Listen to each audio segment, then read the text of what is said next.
I went to a Catholic high school here in the US, and every year, they take part in a senior exchange program in tandem with schools in Canada and Mexico. I've always had a huge passion for Latin American language and culture, and I hounded my Spanish tutor to get me in the exchange group that was headed south of the border. I'll never forget the day my mom gave me the good news. She texted me as soon as my principal called her, and I jumped for joy when I heard that I was headed for a month-long stay in Mexico City. I'd be studying at an all-girls Catholic boarding school, and although the whole living on campus thing was a big selling point for my mom and dad, I hated the idea of being cooped up in some dorm room whenever I wasn't studying. I wanted to see Mexico City, the real Mexico City, not some sterilized corner of it that was awash with the same religious iconography I'd grown up with. The school turned out to be great. The other girls were welcoming and friendly, for the most part, but boy were they strict. Technically, you weren't allowed off campus, but girls could sign out on the weekends in pairs so they could head into the city and pick up school supplies, snacks, whatever their allowances would buy them. But you had to be back by a certain time, otherwise the privilege would be rescinded indefinitely. So, cut to my third weekend there. I'd already been into Mexico City once already with a friend I'd made named Lupe, but I only got to explore for a grand total of 40 minutes. Needless to say, I was itching for more adventure, but I was about to bite off considerably more than I could chew. So like I said, pretty much everything about the school was amazing, including the cafeteria food. My only complaint was this teacher that the other girls called Senor Jimenez. The other girls said he could be really mean and stern, but he seemed to take something of a liking to me, and not in a good way. I'd catch him staring at me, and every time I did, it gave me the creeps. So my third weekend in Mexico, I can't find anyone to accompany me into the city. I am heartbroken, as the last Saturday is going to consist of like a little goodbye ceremony before I fly back to Rhode Island, and I won't have time to explore properly.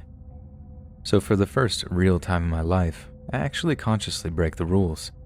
I sign myself and Lupe out for the afternoon.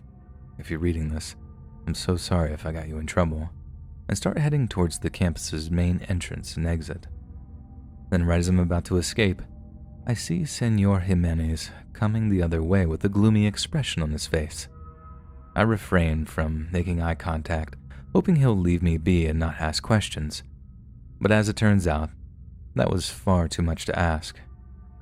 "Where are you going?" he asked me in a heavily accented English. I reply in Spanish, telling him that me and another student are headed into the city to pick up some gifts for my parents. He just smiles and said, "Rubia," gesturing toward my hair. It was literally the first time I'd seen the guy smile, and suddenly I understand his somewhat unhealthy interest in me. There's an awkward moment of silence before I say my farewells and head towards the bus route that would take me into the city.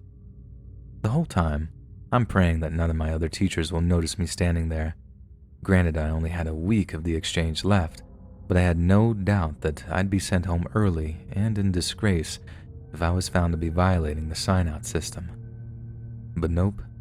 The bus comes, I get on, and I set out for a few hours exploring Mexico City. It was an absolute dream come true for me. I felt like the female Anthony Bourdain or something, exploring smoky street food markets and everything else the sensory overload of a city had to offer. And then at one point, my head is on a swivel and I'm just soaking up all the sights and sounds and smells when I see a face that I recognize through a crowd of people. It's Senor Jimenez, and he's power walking down this little street and looking around like he's searching for someone. When we make eye contact, it hits me. He's been watching me, and had followed the bus into the city to get me, alone. By that point, getting punished for breaking the sign-out system was the least of my worries, and the ante had been upped to running around downtown Mexico City, trying to avoid getting cornered by the pervy teacher. What followed was like some Hitchcockian chase through streets and alleyways with Senor Jimenez gaining on me every minute. I found myself alone in a small back street, and I started speed-walking down it in the hopes of finally losing my pursuer. I'm in a total panic at this point, so I barely saw the large white truck at the end of the street. But when I heard hurried footfalls behind me and turned to see Senor Jimenez running at me, like actually running at me, I actually let out this horrified scream, then ran as fast as I could, sprinting down the back street at full pelt, watching as one of the white truck's doors open. Right as I reached the end of the street, a guy in the white truck jumps out, throwing his arms around me and starts trying to pull me into the truck. I can still see Senor Jimenez running at me, and in the heat of the moment, I cursed myself for allowing him to corral me towards my potential kidnappers. I think Jimenez is about to help me get in the truck before jumping in himself. Then they drive off to God knows where to do God knows what with me. But then, smack. Jimenez must have slammed his fist or elbow into the kidnapper's face, because suddenly I'm free to move again, and I'm scrambling from his grip while shouting, "Ayúdame, ayúdame! Help me, help me!" People come rushing out of shops and houses, and this whole scene of pure chaos erupts as people join Senor Jimenez in chasing off the guys in their white truck. I hate this to be one of those stories where the moral is rules exist for a reason, because that seems like the worst, most bootlicking sentiment ever. But those were Senor Jimenez's only words to me as he walked me back towards his car and drove me back to campus. As it turned out, a lot of wealthy families sent their kids to the Catholic high school I was visiting, like seriously wealthy families. As a result, the kids were occasionally targeted for kidnapping and ransom. But instead of actually warning anyone, it became something of a dark secret that the school swept under the rug. Better to shut your mouth and take all that sweet exchange money than to talk about it and lose the funding. But just as I predicted, I was sent home early and in disgrace, and my parents were absolutely furious with me. The one strict condition of me flying down to Mexico was that I wouldn't go anywhere alone, and that's exactly what I did. I know it was dumb of me, and sure, if I could go back, I'd do it different. But you have to understand my thought process. I didn't think I'd get back to Mexico for years. I couldn't just sit around in a glorified convent all weekend. But now I get it. I get why it's just not safe to go wandering around in foreign countries, especially not at my age. You should always be careful, always be vigilant, because as much as people are mostly nice, it only takes one or two bad guys to pose a serious threat.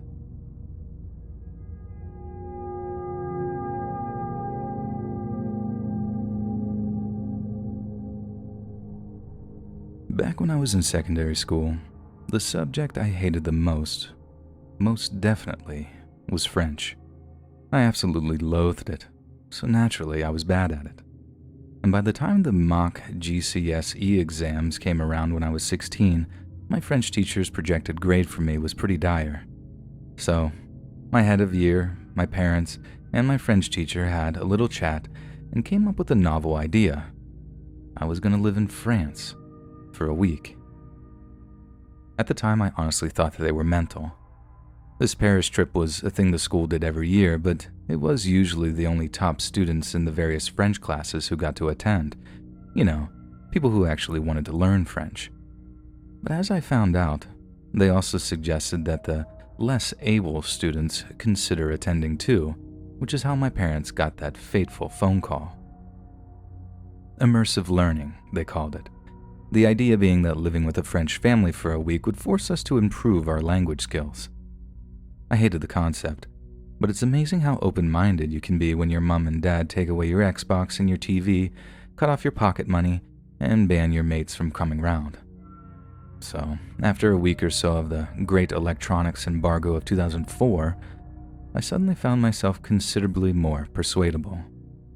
And so, in February of 2004, I got on a coach to join a handful of other students for the week-long trip to Paris. We were looking at a 5-hour coach journey down to Dover, so we would catch the ferry over to France. So I loaded up on AA batteries, a CD wallet full of music, God, that makes me feel old to write, and sat on my own to settle in for a long, seemingly pointless journey. About 2 hours into the drive down to the English Channel, I feel someone giving me a tap on the shoulder, pushing their hand through the little gap on the coach seats. I pull one of my earphones out to hear a girl's voice asking, "What CDs did you bring?" I hadn't really had the opportunity to check out who else was in attendance, and admittedly, neither did I care at first. But I turn around in my seat to see that behind me is this girl called Rachel. Rachel had only joined our school in the middle of year 10 and was in a completely different social circle, so that day on the coach was my first proper interaction with her. Me being a jerk, I basically scoff at the idea of her liking any of the music I was into, but still, I pass my CD wallet back to her, hoping I can revel in how cool and edgy I am when she's like, "Ew, all this music is horrible." I'd pretty much assumed that, given she hung around the peripheries of the cool kids, Rachel wouldn't be into the same music as me, but then there we were, swapping music recommendations with her in between shy attempts at flirtation. All of a sudden, the prospect of spending a week in France didn't seem so bad in my mind. The next few days were spent sightseeing in Paris, with me and Rachel spending almost all our time together. And I was just smitten, and I was dying to spend some time alone with her, so when she suggested hanging out outside of the school stuff we were doing, I was pretty elated. The only trouble was, we were all staying with different host families, so Rachel was staying in a completely different part of Paris than me. But when I find out she's only an hour's walk away in a part of Paris called Clichy, I think jackpot. I can easily make it over to her and back in the course of the evening without the host family worrying or calling our teachers. I was as nervous as I was excited. Going for a little walk was basically going to be my first ever date. It was the weirdest combination of not wanting to go, but not being able to stop myself, and I remember looking up the French phrase for "I'm going to the shop" so I could use it on my host family as an excuse. Then before I know it, I'm out on the streets of Paris, trying to find a particular neighborhood without having the foggiest idea where to begin. It's not long before I'm relying on my seriously terrible French, asking for directions and totally failing to understand the responses. I was literally going on which way people were pointing whenever I said, "Clichy, s'il vous plaît?" and then just walking in that direction for a few minutes before asking another person. Eventually, the only people I could see to ask directions was this group of lads about my age. I walk up to them, ask them where Clichy is in my terrible French, and then from what I could make out, they basically said they'd walk me there. Like they're all walking off in one direction, beckoning me to follow them, so I do. We're walking for a while, maybe 20 or 30 minutes, and every so often I'm like, "Clichy?" And they're like, "No, no," continuing to point down the road. Then out of nowhere I hear this siren screeching. We're all suddenly bathed in blue light. My first thought is, cool, French car chase. So I turn around to have a gander, only to see these French police cars pull up to the side of the road right next to us. The lads I'm with just start legging it, and I know I'm a moron for having followed them, but when a French policeman is barreling it at you with his baton, it's somehow just instinctual to run away as fast as you can. We end up getting caught by another car full of police, who grabbed us by the scruff of the neck and started leading us back towards one of the cars. As we're walking, one of the French lads starts struggling a little bit and bumps into me in the process. The police respond by putting him in cuffs straight away, but the damage had already been done, and you'll see what I mean by that in a minute. The French police get us lined up on the side of one of their cars and start forcibly searching the handcuffed kid while asking the rest of us to empty our pockets.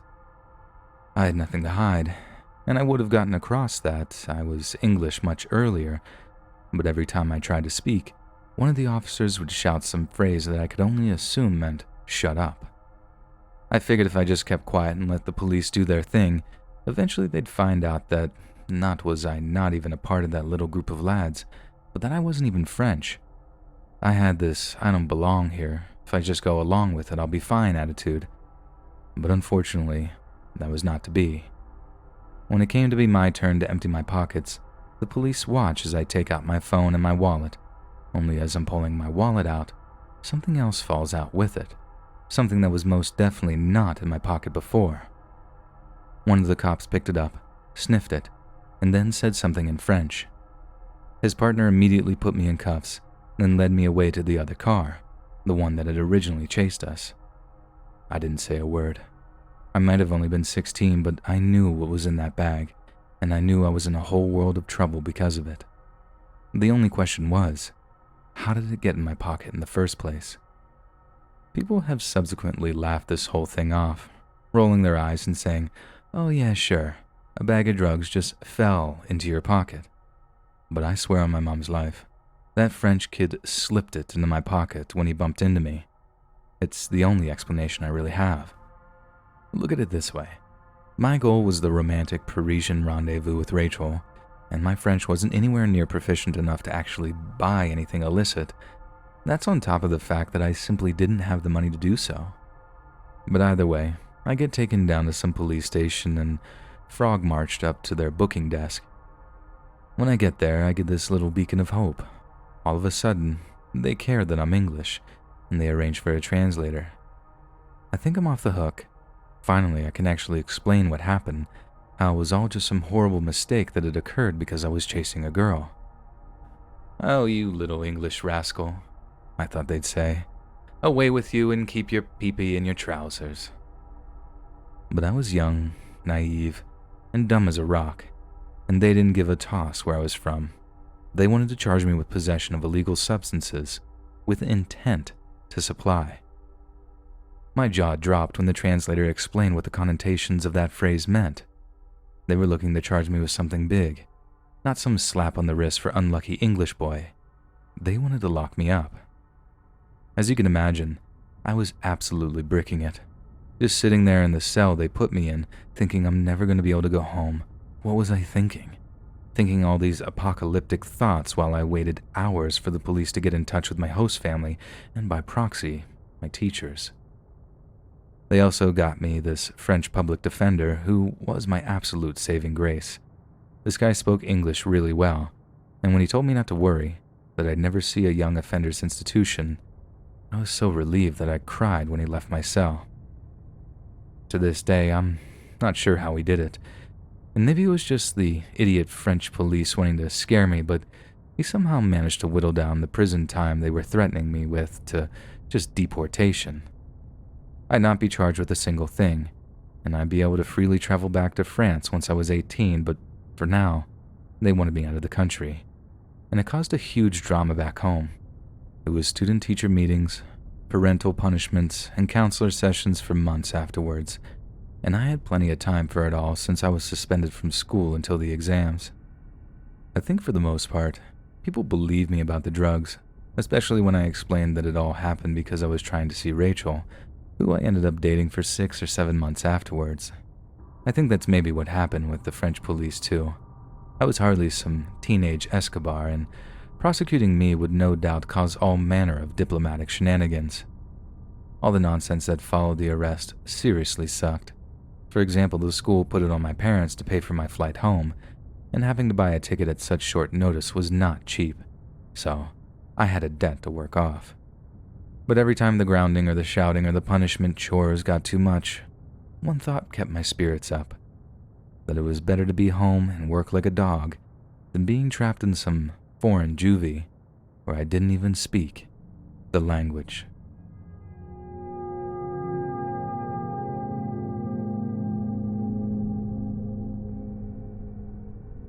I grew up in the 1980s South Africa, which means I have a whole host of crazy stories.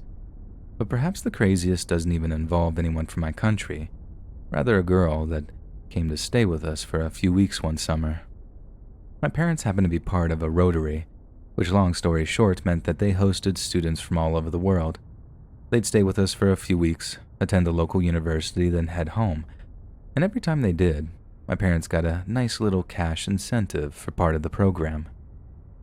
I was only young at the time, but I remember all the students being really nice. All except one, this girl named Darcy. According to my parents, Darcy seemed like a very bright young lady, but she also caused a lot of trouble for them with her poor behavior. She stayed out late, she was rude and antisocial, and by the time she was caught stealing alcohol, my parents had just about enough and arranged for her to stay with a different host family. We later heard from them that she was a total monster while living in their house, too. The only good thing anyone had to say about her was that she was very passionate about being an obstetrician, which is a kind of doctor that specializes in pregnancy, from what I understand. My parents said that one of the rare times she spoke to them was to announce that a doctor was allowing her to attend a live childbirth, and that she seemed very excited about it. This was deemed a noble pursuit and was Darcy's only redeeming factor. And if only people at the time knew how wrong they were about that. Anyway, Darcy ends up flying back to the US, and we think we've heard the last of her. Then a couple of years later, I have this really distinct memory of walking downstairs into our family living room where my mom and dad were watching the nightly news. They were engrossed by whatever story it was, completely oblivious to the fact that I'd even walked into the room. The next thing I know, I'm seeing Darcy's face on TV and announcing, Mommy, why is the rude girl on the TV? Before I'm whisked out of the room by my dad, he then tells me that Darcy has been very naughty, and that's why she's on the news. And I didn't find out how naughty until many years later. It wasn't until I was in my 30s that the whole incident came back to me one day, and I asked my mom and dad about that Darcy girl that stayed with us for a few weeks and why I'd seen her on the news. Dad gives Mom this uncomfortable look at first, before she explained that Darcy had killed someone, and it had obviously been such a huge story that it had been broadcast on international news. Mom claimed to not remember any more details, but when I looked them up, I think it was a case of not wanting to remember, as opposed to the former. Because from what I later read, Darcy ended up kidnapping a girl outside of an airport back in the US. The terrified girl happened to be pregnant too, but when she told Darcy, it didn't faze her, because Darcy had actually been hoping to kidnap a pregnant woman because of what she was planning to do next. Darcy lied, telling her victim that she'd be freed if she did as she was told, but when she least expected it, Darcy strangled her, then cut her stomach open with her car keys. She then ripped the girl's unborn baby from her womb, cut the umbilical cord, and then made off with a still living child in her arms. Tragically, the police couldn't get to her before the baby died, and she ended up getting something like 30 years for double murder. That's all creepy on its own. I see that, and I'm sorry I had to share those grisly details. But the thing that really gets to me is how that doctor at the university teaching hospital, the one who must have taken a shine to Darcy's passion for the miracle of childbirth, had no idea how Darcy would put what he taught her into play. He's probably retired these days, but I wonder how much it plays on his mind. Like, I'm pretty sure he actually got a visit from the American FBI in the days following the double murder, so he heard it firsthand that this girl, the same one that he assumed would bring life into the world, had actually killed a mother and a baby, and for such messed up reasons too. Because Darcy had ended up killing that woman and trying to steal her baby to cover for a web of lies she'd spun about being pregnant. I think she later told police that she'd stuffed her clothes at first to fool friends and relatives, but after a while, she needed an actual baby or they'd know she was lying. So she took one, in the evilest way imaginable. And I slept in the room next to that girl. A girl who was only about 18 months away from doing something unspeakably vile, which is the thought that makes my skin crawl. Thank God my parents kicked her out when they did, because there really is no telling what a psycho like that might have gone on to do, given the opportunity.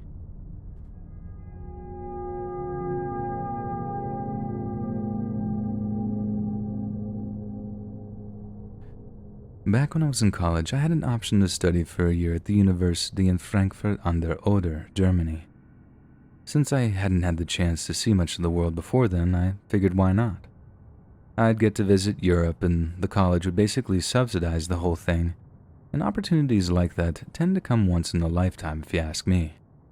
It seemed like it would be a dream come true. Travel over to Germany, maybe catch a train to Amsterdam or Paris every other weekend. I was super excited about the whole thing, but the first month turned out to be an absolute nightmare. and I cringe when I look back and think how I had zero clue as to what I was walking into. I was 19, naive, and although I consider myself quite a confident young woman, traveling alone for the first time was certainly daunting. I made all my flights on time, met my host family at the airport, and at first, everything seemed fine. My German was pretty basic, but I talked back and forth with the dad in a mix of German and English so I could make myself understood. It was only when I was home alone with his wife that things got kind of intense. So they lived out in the middle of nowhere basically. Like Frankfurt am Oder is a pretty rural place despite having all the amenities of a large city. Their kid was grown up and had moved out, so having the spare room and the need for cash must have gotten them interested in hosting exchange students. The husband seemed to like the idea. Facilitate learning, build bridges between nations, all with collecting a fistful of euros. His wife most definitely did not like the idea, but just how much was only clear as time went on. The husband worked a lot, and I mean a lot, so I had to spend an uncomfortable amount of time around her. Maybe she thought I was going to be some insidious American homewrecker come to steal her husband away. Maybe she just didn't like me staying in her kid's room, saw me as a usurper or something. Point being, she was a total C-word to me. For example, Mom and Dad said to call them the day I arrived to let them know that I got there safe. This is right before cell phones were readily available, so not just anyone could afford one, let alone on some crazy expensive international tariff from back in the day. This means I have to actually ask the mom if I can use the phone, and she responds by giving me this big lecture on how it's really expensive to call internationally, and I can only have 2 or 3 minutes. This is entirely in German, by the way, not even an attempt at English, and I only barely understood. Anyway, I told Mom I was fine, and she said she'd call again in a couple of days. But that phone call never came, and after a week of not hearing from my mother, I asked the German lady if I'd missed a call or something. She said no. Then to my shock, she refused to let me use the phone to call back home. I had to walk 5 miles back to town to buy a phone card to use a payphone, only to find out that my mom had called every single day since we first talked. She said every time the German lady answered the phone, she'd ask for me, in either English or broken German, and that every time she was greeted with complete silence. And I was furious. I marched back to the place I was staying and locked myself in the bedroom. I was dying to confront the German mom about it, actually give her a piece of my mind, and I guess that kind of confrontation just isn't in my character. I just packed my bags in preparation for leaving because that's what I was set on doing, and told the father when he stopped by the house that I was intending to switch host families. The German mother seemed weirdly sad at the idea of me leaving, but she was unbearable to live with, so I guess she got what she wanted in the end. But the thing that actually haunts me about the whole thing was that when I finally got to switch to a different host family, I found out why she was being so weird and creepy with me and my mom. Their grown-up daughter hadn't left home or whatever. She'd died in some freak accident just a few years before. The new host family filled me in on the whole thing and even showed me a picture of their deceased daughter. She looked almost exactly like me, like a mirror image in some of the old pictures the new family had. It was like looking at a ghost or something, closest I'll ever come to really seeing one anyway, a real doppelganger. And suddenly, everything kind of made sense. I know this isn't as scary or spooky as like I stayed with a family of incestual cannibals, but yeah, there was something really creepy about that whole dead daughter revelation. How people can still be haunted by things, just not the same kind of ghosts we might imagine.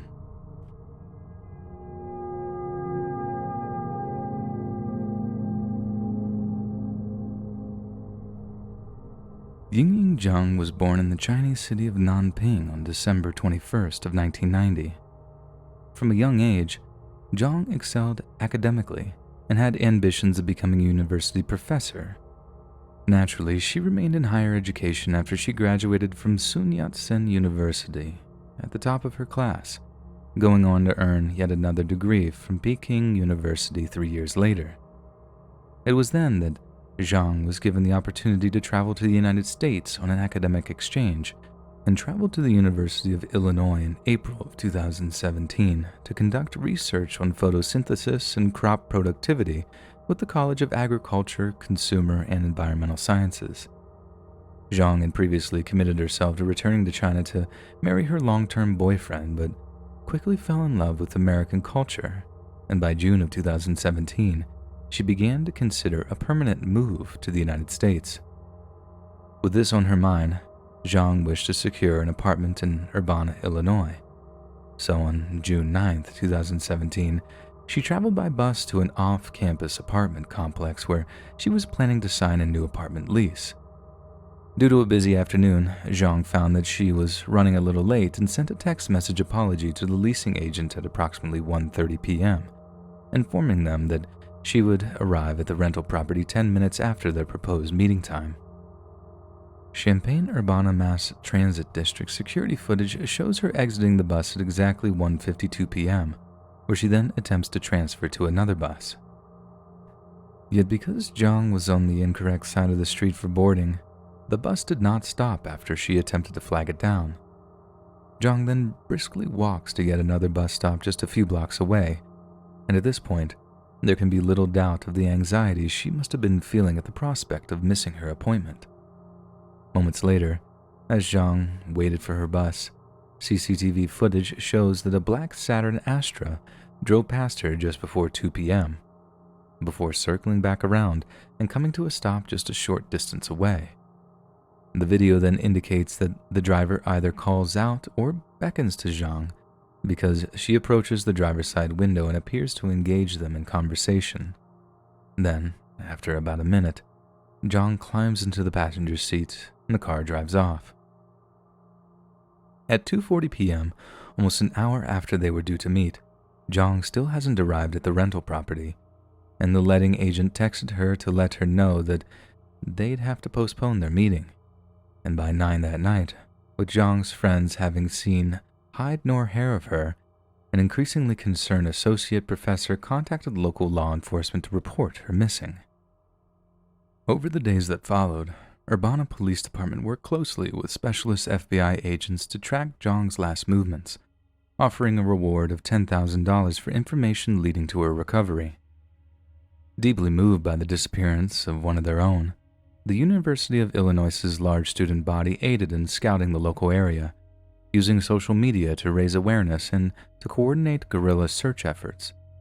They were soon joined by Zhang's father, Rangao Zhang, a maternal aunt, and her boyfriend, who flew over to the U.S. to confer with authorities and to aid in the search. Each said that they would not return to China until Yingying Zhang was found, and the university announced that they planned to install additional high-definition security cameras throughout the campus, asserting that their students' safety was a top priority. By June 19th, 10 days after Zhang's first disappeared, authorities were becoming desperate for information. There had been several false sightings of her in Salem, Illinois, the investigation of which had wasted resources and dashed hopes. The reward amount was then raised to $50,000, the largest offered in the 31-year history of the local Crime Stoppers organization. The best lead investigators had were stills from the bus stop security camera footage, but whoever was driving the vehicle that Zhang got into that afternoon stayed far enough away from the bus stop that their license plate number remained indiscernible. Yet there was still hope, as police discovered that there were only 18 four-door Saturn Astras registered to owners in the local area. One of these vehicles happened to be registered to a man named Brent Allen Christensen. Born June 30th, 1989, Brent was a former PhD student at the University of Illinois, having been a continuously enrolled student for the better part of 10 years. He was a married man, and when questioned regarding an interaction he may have had with Yingying Zhang, claimed that he did not remember what he was doing at the time of Zhang's disappearance. He told investigators that he may have been sleeping or at home playing video games, but throughout the course of the interview, it became clear that Brent was hiding a dark secret. When pressed by the cops to come clean, he admitted that he was having an extramarital affair, something he used to explain various absences that he couldn't properly account for. The interview process aroused a great deal of suspicion in investigating officers who were certain that Brent had something to do with Zhang's disappearance.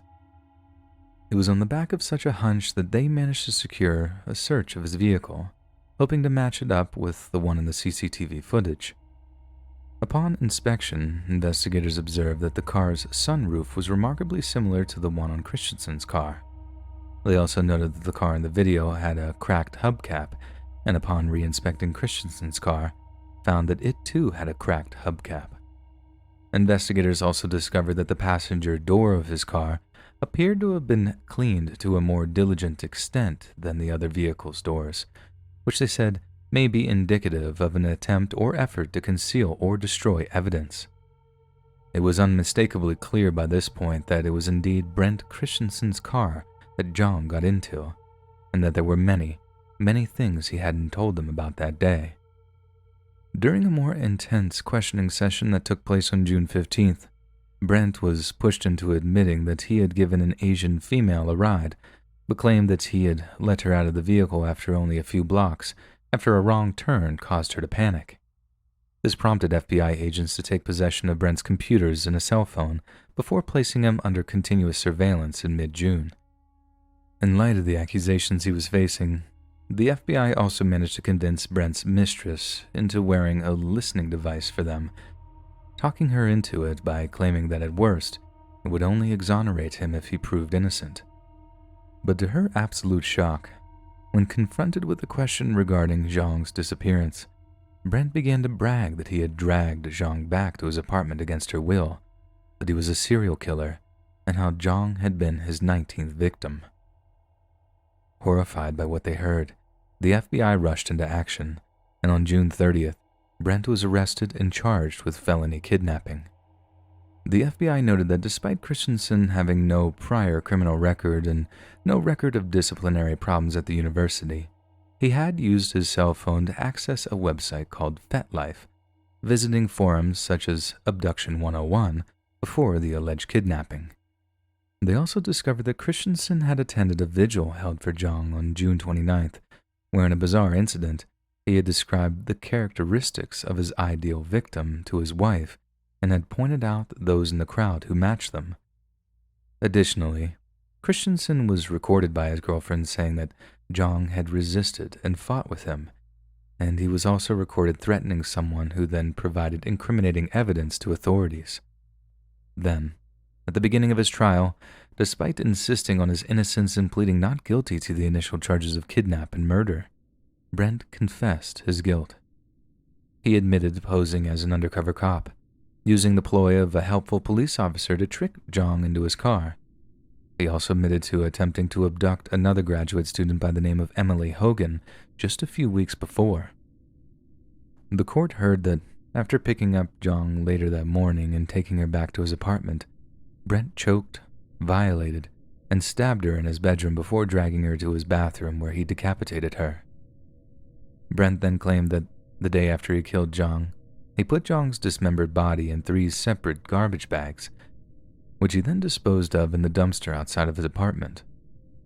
Over the next 2 days, Christensen claimed he disposed of Zhang's personal belongings in various dumpsters in the Champaign-Urbana area.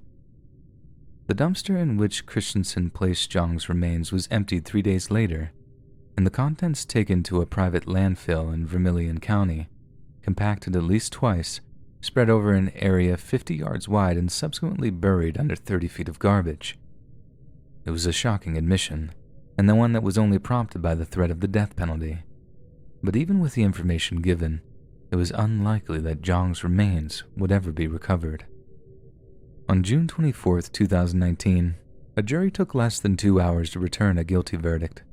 Brent Christensen was found guilty of 1 count of kidnapping resulting in death and 2 counts of making false statements to agents of the Federal Bureau of Investigation. During sentencing deliberations, the jury could not unanimously agree to sentence Christensen to death. As a result, he was sentenced to life in prison without the possibility of parole. In early December of 2019, Christensen reported to USP McCreary in Pine Knot, Kentucky to begin serving his life sentence. But given that he escaped the death penalty by the narrowest of margins, It could be argued that he escaped the punishment he deserved, and it's difficult to argue that a man who took such pride in having tricked a foreign exchange student into their car, who bragged of killing and violating her, doesn't deserve to have his own life taken away in turn.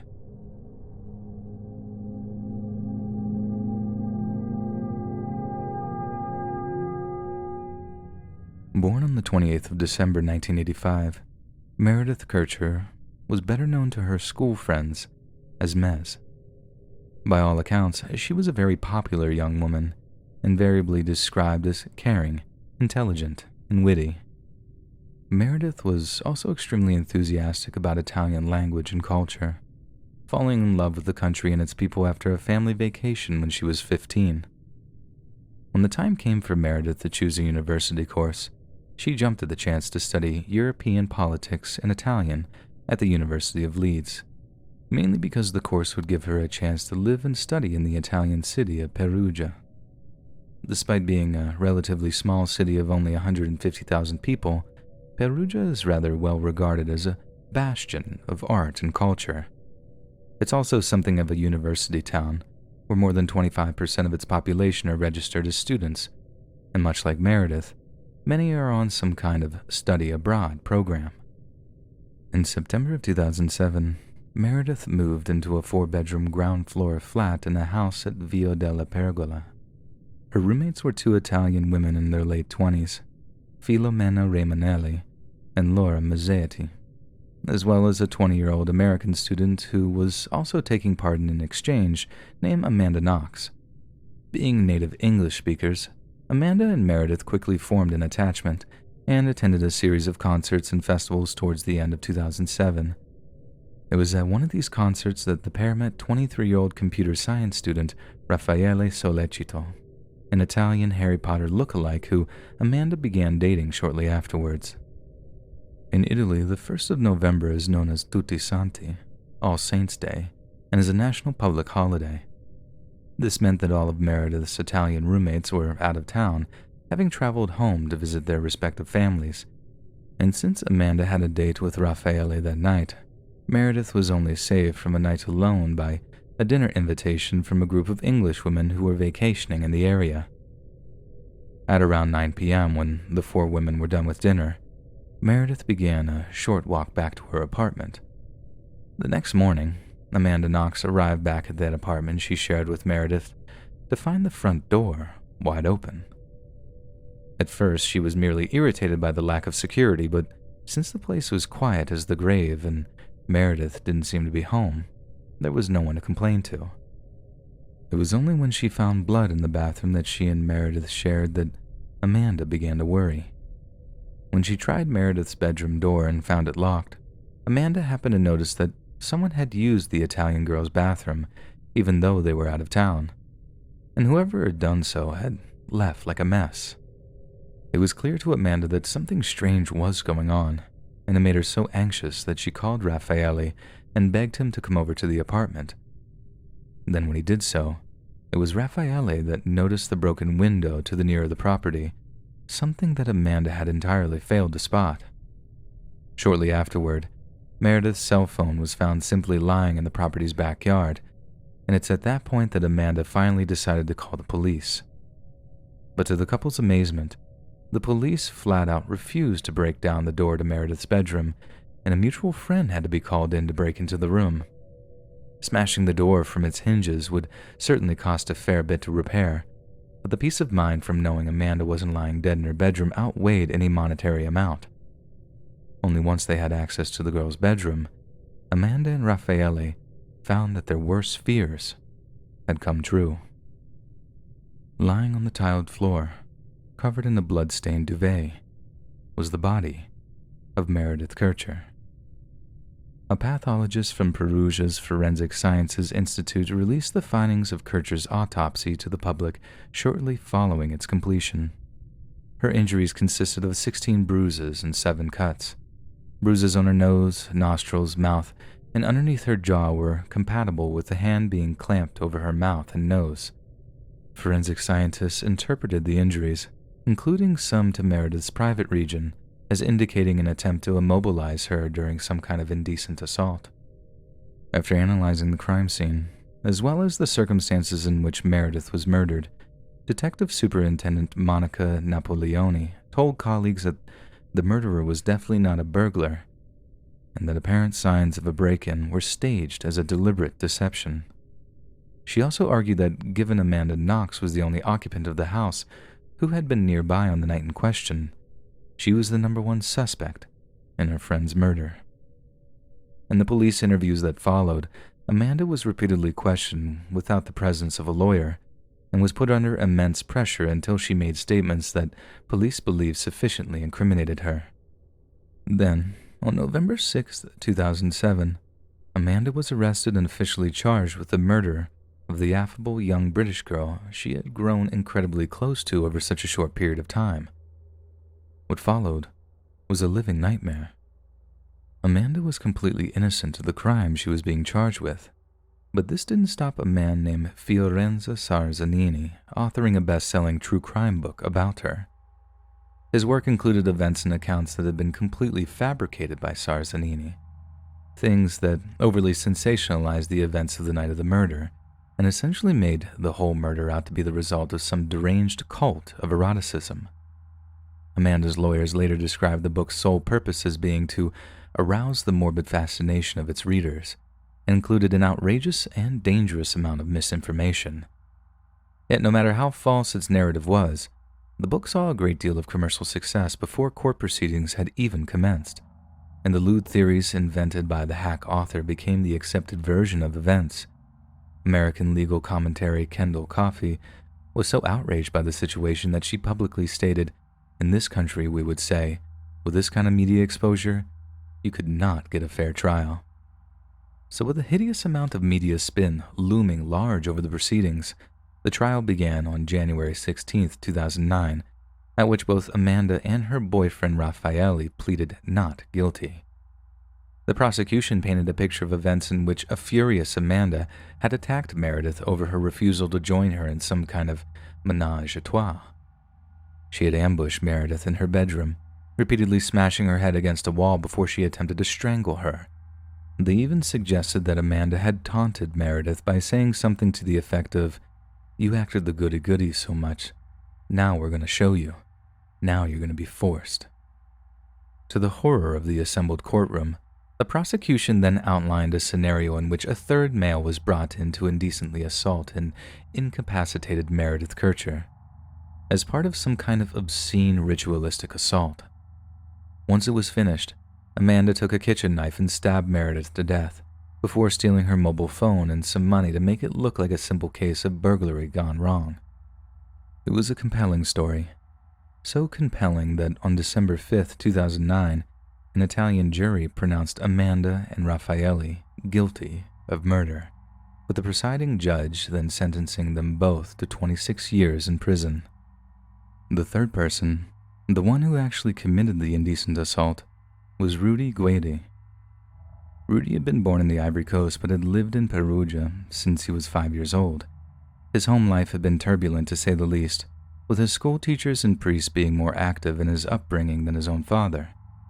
After his fingerprints were found at the scene of Meredith's murder, Rudy was tracked down by Italian police, who found that he had actually fled to Germany in the previous few days.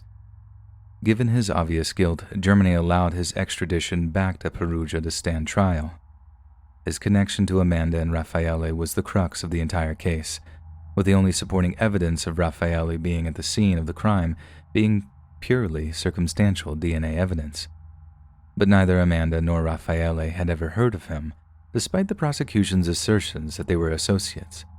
However, it turned out that Rudy had previously visited a neighbor of Amanda's, returning a few nights later to break in and make a mess of their bedroom.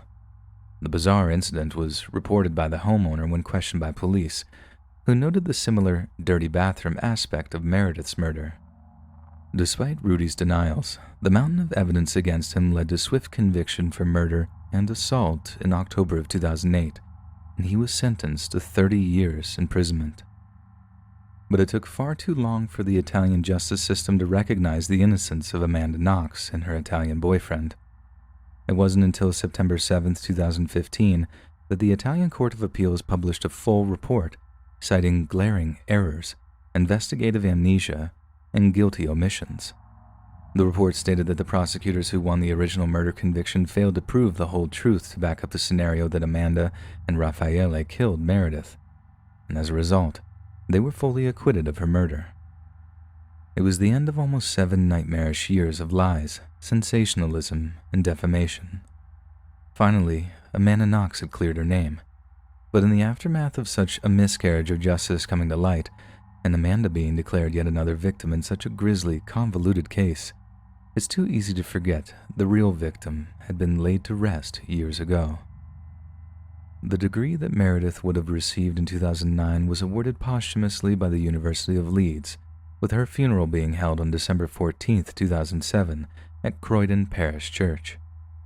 It was attended by more than 300 of her friends and relatives, wishing to pay tribute to a charming, intelligent young woman who had tragically lost her life long before her time.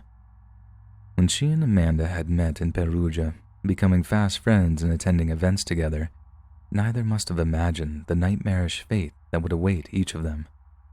Rudy Guede hasn't just destroyed one life that night, he almost destroyed 2. Hey friends, thanks for listening. Click that notification bell to be alerted of all future narrations. If you got a story, be sure to submit them to my subreddit, r/letsreadofficial, and give and receive feedback from the community, and maybe even hear your story featured on the next video. And join a live stream, Tuesday, Thursday, and potentially Sunday. Just keep an eye out on social media to hear when. And if you want to support me even more, grab early access to all future narrations for just $1 a month on Patreon, and maybe even pick up some Let's Read merch on Spreadshirt. And check out the Let's Read podcast, where you can hear all these stories in long compilation form and save huge on data, located anywhere you listen to podcasts. Links in the bio. Thanks so much, friends. And remember, bees don't have knees.